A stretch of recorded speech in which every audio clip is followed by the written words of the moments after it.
അത്ഭുതപ്പെടുത്തിക്കൊണ്ടിരിക്കുന്ന ഒരു മന്ത്രിയാണ് ഇവിടെ ഉള്ളത്.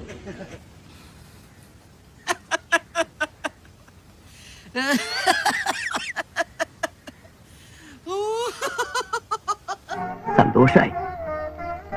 പണത്തിനോട് ആർത്തി തോന്നുമ്പോ മനുഷ്യന് ബുദ്ധിഭ്രമം സംഭവിക്കും.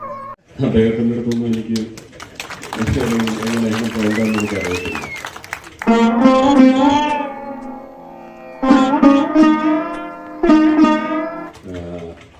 അവരൊക്കെ ഒന്ന് തെറിച്ച് മാറട്ടെ, എന്നിട്ട് നമുക്ക് നോക്കാം. നല്ല വിദ്യാഭ്യാസ മന്ത്രി വരട്ടെ, എന്നാലും നമുക്ക് നോക്കാം.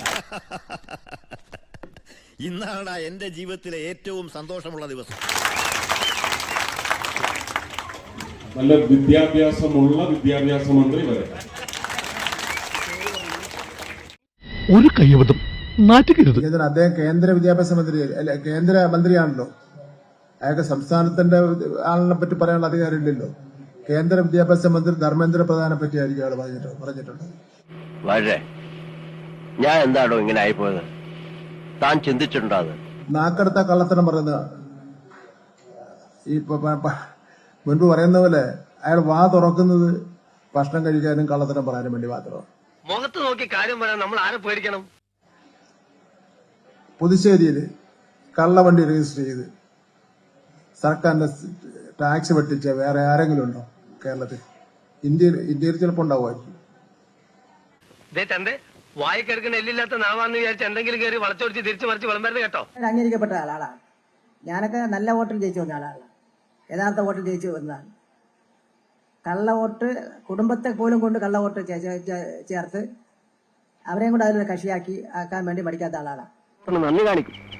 ആ നന്ദി കാണിച്ചാൽ ഞാൻ അടങ്ങും. അപ്പൊ അതുകൊണ്ട് അദ്ദേഹം പറയുന്നതിന് ഇപ്പൊ നാട്ടുകാർ വലിയ വിലയൊന്നും കൊടുക്കുന്നില്ല. ആരും ശ്രദ്ധിക്കാതെ വന്നപ്പോഴാണ് ഇപ്പോ സിനിമ സ്റ്റൈലില് കലങ്കി നോവൽ വന്നത്. ഞാനൊന്നും മിണ്ടുന്നില്ല. ഞാനൊരു വികാരജീവിയാണ്. വികാരജീവി. സിനിമയിൽ അഭിനയിക്കാൻ പോയാൽ ഇനിയിപ്പം അയാൾ അഭിനയിക്കുന്ന ഓരോ സിനിമയും 8 നിലയെ പൊട്ടും. അതിന് ഒരു സംശയം. എന്റെ പൊന്നു സാറേ, അല്പം ചട്ടം പിത്തറില്ലാതെ ഇവിടെ ജീവിക്കാൻ പറ്റത്തില്ല. ഗോപാലൻ തല്ലാറുണ്ട്, അതുപോലെ തിരിച്ചിഷ്ടം പോലെ കിട്ടാറുണ്ട്. നമ്മൾ മാത്രം മര്യാദക്കാരെ ജീവിച്ചാലേ തല്ലുകൊണ്ട് തൂറി ഇയാൾ ഇല്ലെങ്കിൽ തന്നെ അഭിനയൊന്നും ഇല്ലല്ലോ. ശരീരത്തിന്റെ ഒരു തടി കാണിച്ചുള്ള കാര്യം മാത്രമല്ലേ ഉള്ളൂ. സ്ഥലവും സമയവും നിശ്ചയിച്ച് ഞാൻ അങ്ങോട്ട് വരും. ആരുടെ ഫിലമെന്റ് തെറിക്കോന്ന് അന്നേരം കണ്ടറിയാം. ചില നേരത്തെ സത്യങ്ങൾ നുണയായിട്ടേ മറ്റുള്ളവർക്ക് തോന്നും.